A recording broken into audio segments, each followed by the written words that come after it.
Please welcome our last speaker for PHP UK 2026, Yannick Chenot.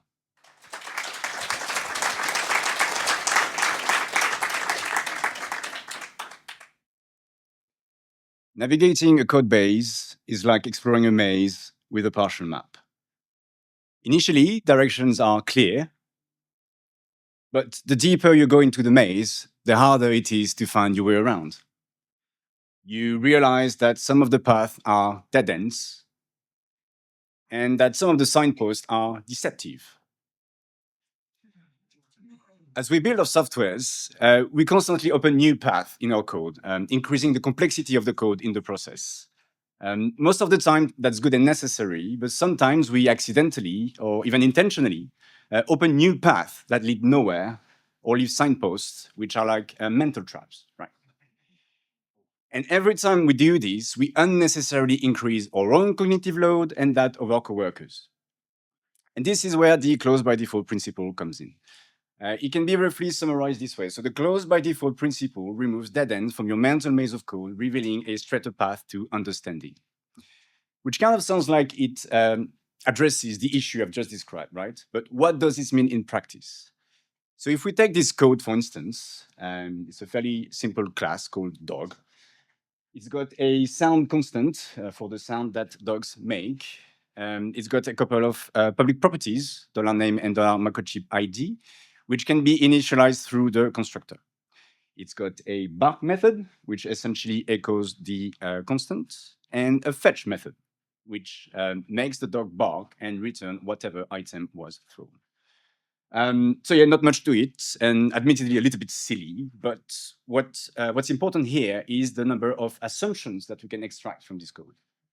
So when you come across this class, this is what you may assume. That dog could have child classes, that sound could be of any type, that sound could be read from the outside, that $name and $microchip ID could be of any type, that these properties could be read from the outside, that the values of these properties could change during execution, and that those values could be changed from the outside, that $name and $microchip ID could be passed any type in the constructor, that bark and fetch could be called from the outside, that these methods could return anything, and finally, that $item could be passed any type in fetch's signature. Every single one of these assumptions is like a different path in your mental maze of code, right? And like in the maze, the only way to know for sure if any of these paths leads anywhere is to go down the path and check for yourself. Now, some of these assumptions might actually be necessary, right? But all of them, that's very unlikely. So what we are going to do now, we are going to try and eliminate as many assumptions as possible. And we are going to use native PHP features to do that. We're going to start all the way back from PHP 5 and see what each new version introduced that can help us seal off those paths that we don't need, right? So let's start with PHP 5. PHP 5 was a game changer when it comes to object-oriented programming. It introduced things like constructors, for instance, but it also introduced the public protected and private access modifiers, so for methods and properties. It also introduced final classes, so to make sure that a class cannot have children, and class and interface type hinting. And what does that mean for our code? It means that we can mark the dog class as final, so to make sure it can't have any children. We can mark the $name and $microchip ID properties as private.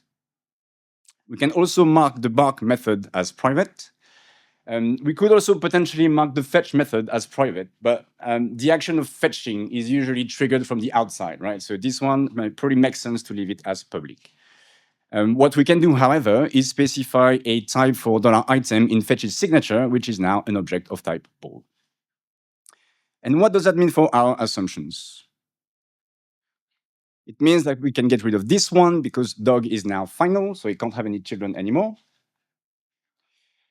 We can get rid of this one because $name and $microchip ID are now private, so they can't be read from the outside anymore. Because they are private, their values cannot be changed from the outside any longer. Bark is also now private, so it can't be called from the outside anymore.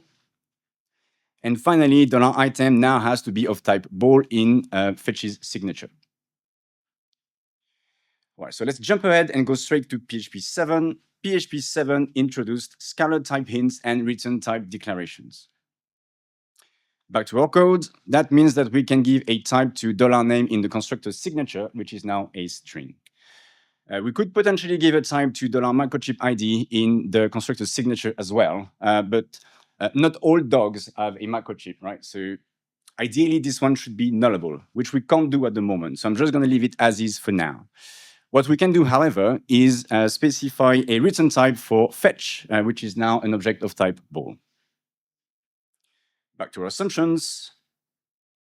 We can get rid of this one at the very bottom because fetch is now has to return an object of type ball. And how about this one? $name could be of any type. Technically, right now, that's not true because through the constructor, $name has to be a string. But the property itself isn't typed yet. So I'm not comfortable getting rid of this assumption just yet. How about this one? $name could be passed any type in the constructor. Surely that's not true anymore, right? Because it now has to be a string. Well, as we all know, PHP is a rather permissive language. And by default, if you pass anything else but a string for $name in the constructor, behind the scenes, PHP will try to cast it as a string. But PHP 7 also introduced the declare statement and the strict types declaration. If you stick that directive at the top of your PHP file, for all of the method calls made from within this PHP file, PHP won't try to cast the wrong type anymore. And it's an important distinction to make because having this directive in this file alone won't prevent other PHP files from calling docs methods with the wrong types. But if I were to do that, for instance, and so I added a line at the very bottom, which you probably can't see, but it's instantiating the dog class with an integer for $name instead of a string. This would fail with a type error exception because of the presence of the declare strict types directive, right? And what does that mean for our assumptions? It means we can safely get rid of this one, provided that all of your PHP files have the declare strict types directive. So I'm cheating a little bit here, but I'm going to show you later how to enforce the presence of this directive in all of your files automatically.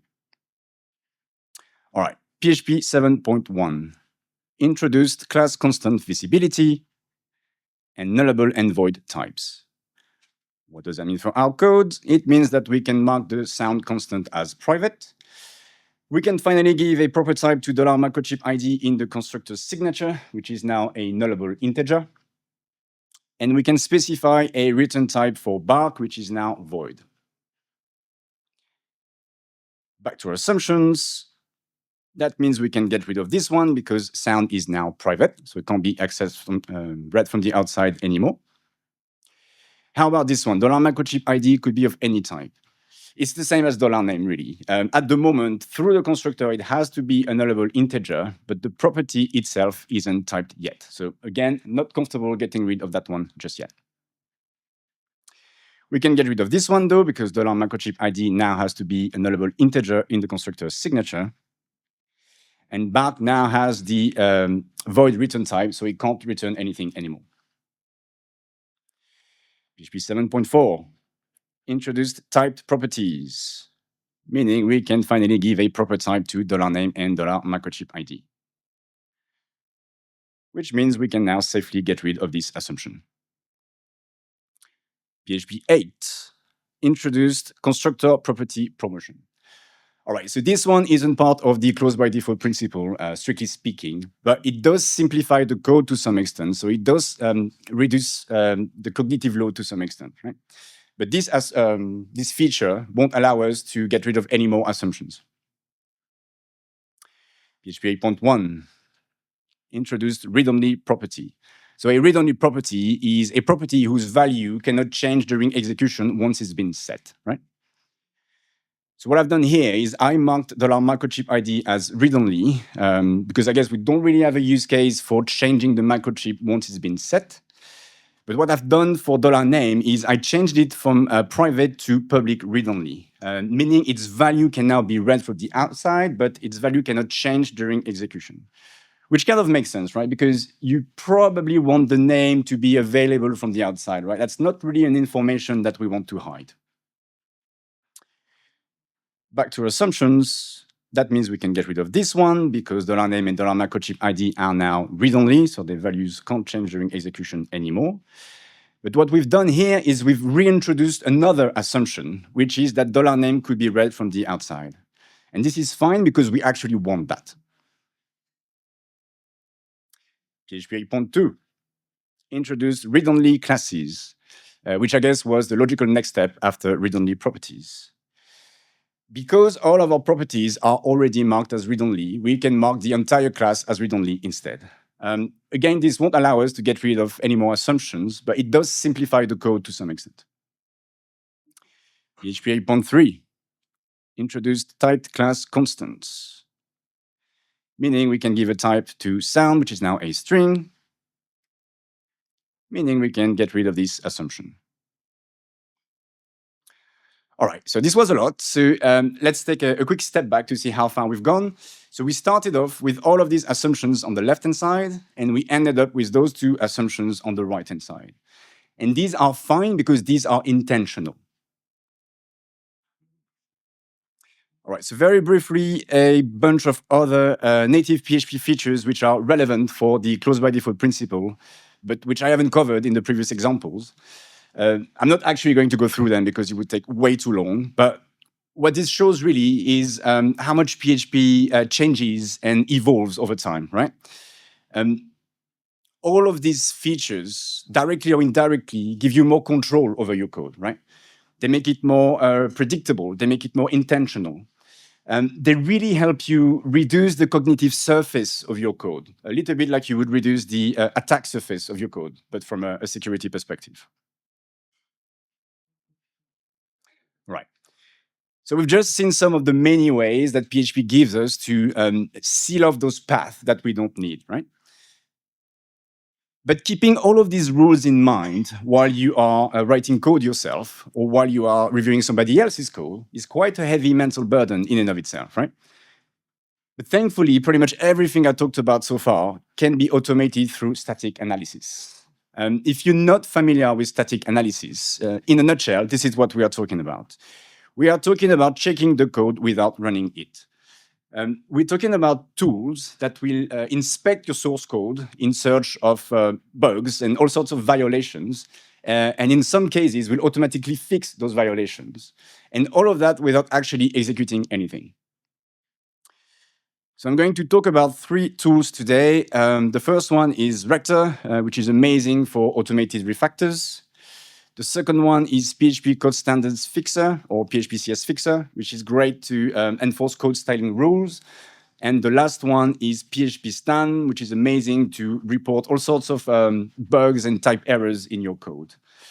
So what you would typically do is you would run the first 2 ones first to try and fix as many errors as possible automatically. And then you would run PHP Stan to report any remaining issues so you can address those manually, right? There are other tools out there, but these ones work really, really well, and they are quite complementary as well.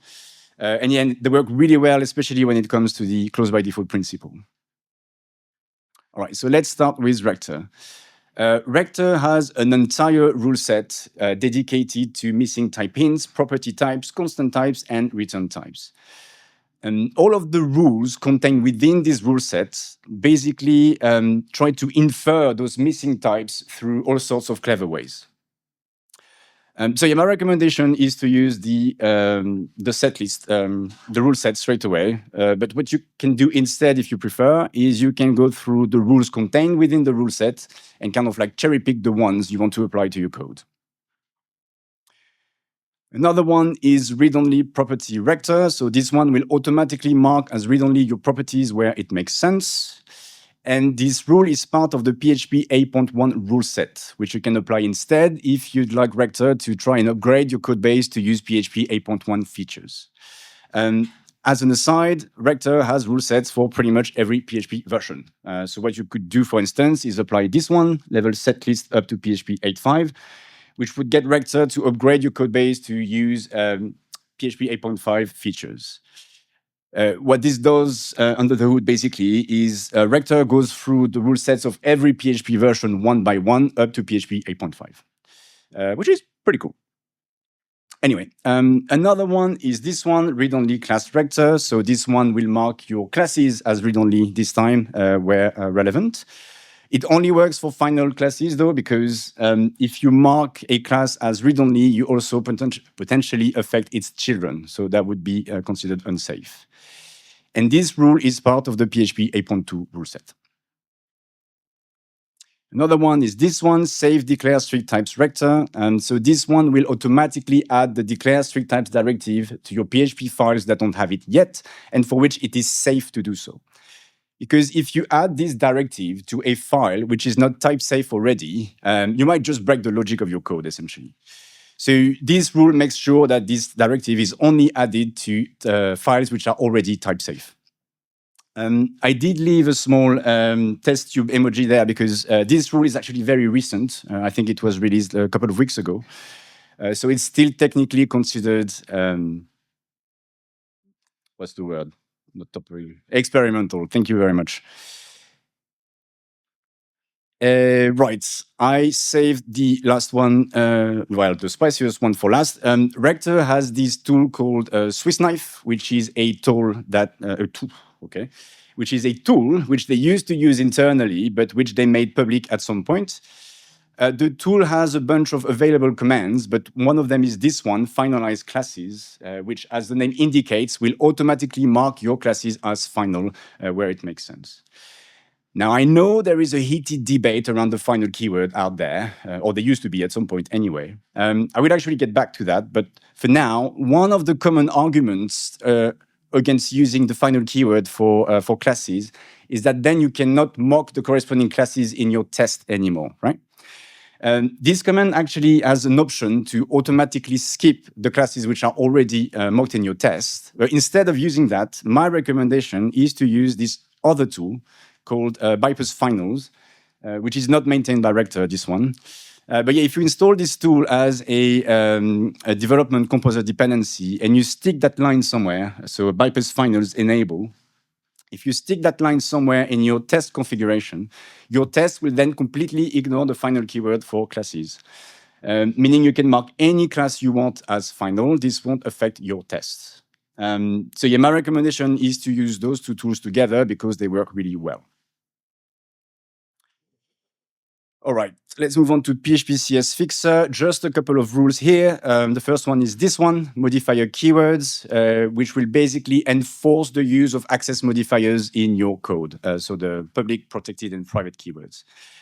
This rule is part of the PER-CS rule set. So for those who don't know, PER is a code styling specification which replaced PSR 12 a few years ago. So yeah, my recommendation is to apply the rule set straight away because it makes a lot of sensible decisions for you, and it includes the modifier keywords rule by default. Another one is this one, protected to private, which will automatically mark as private all of your methods and properties which were unnecessarily marked as protected so far. So yeah, it's protected to private. It's not public to private, but it's quite useful already. And lastly, PHP Stan. Well, there was a talk about PHP Stan this morning, but if you missed that, and if you're not familiar with PHP Stan, PHP Stan basically has 11 levels of strictness, right? The lowest level being level 0, which is also the level by default, and the strictest level being level 10. If you set PHP Stan at level 6 in your application, it will start reporting any missing type hints, property types, and return types. It doesn't cover constant types for some reason, but for that, you can use this PHP Stan extension called type coverage, which is maintained by Thomas Votruba, who also happens to be the main author of Rector. So yeah, if you install this extension and you set its constant setting to 100, so for 100%, PHP Stan will start reporting any missing constant types as well. Technically, the extension also covers missing type hints, property types, and return types. That's already covered by PHP Stan level 6. So yeah, there is a little bit of overlap there. The main difference really is the format of the output. And there's actually something interesting to note here, because the more types you fix by following PHP stands reports, the more of your files become type safe, right? Meaning the next time you run Rector will be able to add the declare strict types directive to more and more files, right? And what this highlights really is that the stricter your code is, the better static analysis becomes. And it's some sort of self-reinforcing feedback loop, because then the better static analysis is, the stricter your code becomes in turn. Last thing about PHP Stan, PHP Stan can help us reduce the cognitive surface of our codes in ways that go beyond what PHP offers natively. I'm only going to mention a couple of features in passing today, but I really invite you to check them out if you're not familiar with them already. The first one is the fact that PHP Stan supports all sorts of more specific types through annotations. And you will find the list of those of the supported annotations in this article. And the other one is generics. So generics are an active topic of conversation in the PHP community. But as far as I'm aware, support for generics isn't planned for a specific future PHP version yet. But in the meantime, you can use PHP Stan to get support for generics. If you're not familiar with generics, I invite you to check this article, Generics by Examples, because it will really help you wrap your head around the concept of generics, which is a very useful concept. So yeah, I really invite you to check it out if you're not familiar already. All right, so this slide is a little bit of a disclaimer slide. The close by default principle isn't anything new, really. It's more of a reframing of existing principles which are more or less related to it. So I'm going to mention a few quickly. The first one is encapsulation, obviously, very closely related, this one. Yagni is another one, you ain't gonna need it. Immutability is a big one as well, because if you've got an object and you know that the values of this object cannot change during execution, that's a few paths that you eliminate from your mental maze of code, right? Another one is KISS, keep it simple, stupid. The open-close principle, I'm actually going to get back to that one on the next slide. Tell, don't ask is another one, also closely related to encapsulation, this one. And yeah, the principle of least privilege, which is more of a security concept. But equally, you want your objects, your components, to only have access to what they need to accomplish their task and nothing else, right? So it's actually quite close in philosophy. So yeah, all of these principles more or less advocate for sealing off those paths that we don't need, right? But these are just examples. There are many more principles. Right, so the open-close principle. Maybe you've been listening to me so far and you've been wondering if the close by default principle invalidates or contradicts the open-close principle. The short answer is no, it doesn't. The open-close principle is usually summarized this way. Software entities should be open for extension, but closed for modification. And the close by default principle kind of sounds like that you should close off everything and not open up anything at all, right? Well, no. If we were to summarize, if we were to find an equivalent definition for the close by default principle, it would be this one. Software entities should only be open for extension when the need arises. It basically tells you to only open up your code, to only open up new path in your code if there is a good reason for it. Otherwise, it's Yagni. You ain't gonna need it. Now, maybe you are a package maintainer and what I've just said made you slightly uncomfortable. For packages, for libraries, for any code that can be used by people you don't know, essentially, things are a little different. Package maintainers need to think carefully about the extension points they offer in their code, right? If you open up your code too much, then any little change could become a breaking change. But if you close it off too much, your end users are probably going to complain about the lack of extensibility, right? But if you mostly work on closed source code, which I'm sure is the case for the majority of the people here, me included, by the way, you don't have this problem, right? You can open up your code, you can make it extensible only if there is a need for it, right? Instead of trying to anticipate potential future scenarios. And that brings me back to that weird debate around the final keyword. Weird in my opinion, anyway.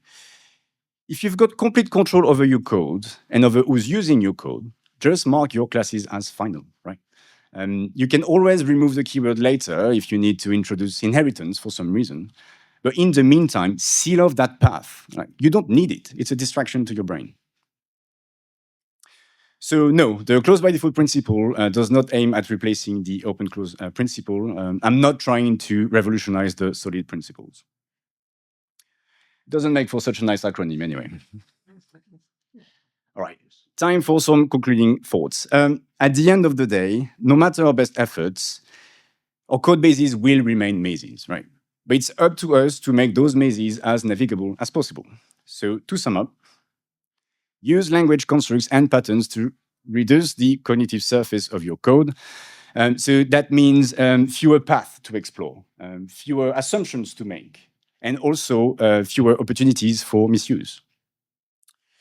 Be intentional as to where and when you open up your code. So yeah, it's about being intentional as to where and when we open up new paths in our code. Start off close and open up only if there is a good reason for it. Use static analysis for consistency and predictability. When all of these rules are enforced through static analysis, every developer knows that if there is a path, there is a reason for it. There is something at the end of the path, right? So this brings consistency, this brings predictability, but this also brings alignment. And this is just the beginning, right? Once you get into the habit of reducing the cognitive surface of your code, you will find many opportunities to do so. You can do things like introduce value objects, for instance. I think there was an entire talk about value objects earlier. But if you missed that, so value objects are immutable objects that usually hold validation rules as well. Meaning when you deal with a value object, you know that the values it holds cannot change during execution and that they are valid. So that's many paths that you eliminate from your mental maze of code. You can also use immutable date objects. So datetime immutable is a native PHP class. You can use name constructors, whatever. These are just examples. There are many, many things you can do. All of the static analysis tools I talked about today, so Rector, PHP CS Fixer, and PHP Stan, they all support custom rules. So if there is something you need that they don't support out of the box, you can write your own rule for it. You can also use other types of static analysis tools, which are more focused on the architectural side of things, for instance. So there's DepTrack, which I use sometimes, which I really like, but I know that Pest also has a whole bunch of architectural rules that you can use and apply to your code. And you can also use PHP Stan for that. So that's something I learned this morning with Andre, so I updated my slide earlier. So you can write custom rules for PHP Stan for architectural decisions, essentially. And finally, all of these rules, and especially when they are enforced through static analysis, can serve as guardrails for AI-generated code. So they provide a framework, a blueprint that the AI has to follow. All right, and to finish, let me bring back that definition one last time. So the close by default principle removes dead ends for your mental maze of code, revealing a straighter path to understanding. Okay, so this is the end of the presentation. Very briefly, on the left-hand side, you will find a QR code pointing to a GitHub repository, which is a companion repository for this presentation. You will find the slides there, all sorts of code samples of everything I talked about tonight, and also configuration files for the tools I mentioned. Oh, and there's also a GitHub workflow, which is basically an example use of all of these tools and rules in continuous integration. And on the right-hand side, another QR code. This one points to my company's website, where you will find all of my socials if you want to stay in touch. And that's it. Thank you for your attention.